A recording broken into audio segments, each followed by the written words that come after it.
রয়েছে।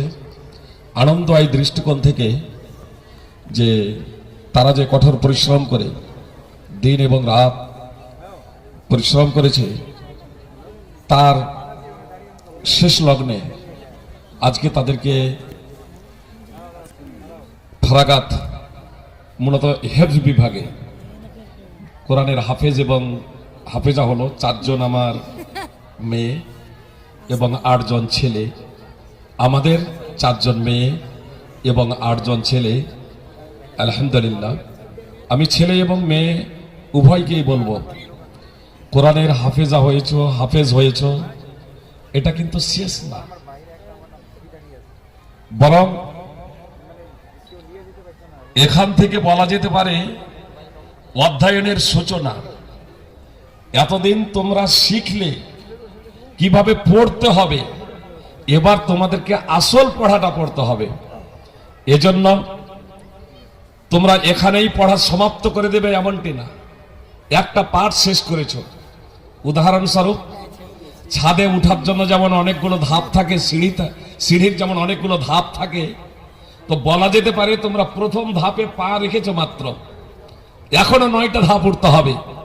অর্থাৎ তোমাদেরকে ক্লাসে তোমাদেরকে পড়াশোনা করতে হবে।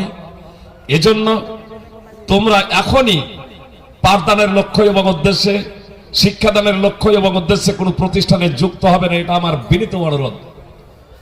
বরং রমাদানে তোমরা কোথাও ছেলেরা তারাবি পড়াতে পারো, আমার বোনেরা মেয়েদের মাঝে তারাবি পড়াবে, আমার মেয়েরা মেয়েদের মাঝে তারাবি পড়াবে, আমি এটাই কামনা করি। সুপ্রিয় ভাই এবং বোন, যে এদের কাছ থেকে যে আমরা একটা ছেলের মাধ্যমে টাইমের স্বল্পতার কারণে কোরআন তেলাওয়াত শুনলাম, কত সুন্দর। বিশেষ করে আমরা যারা আগে পড়াশোনা করেছি,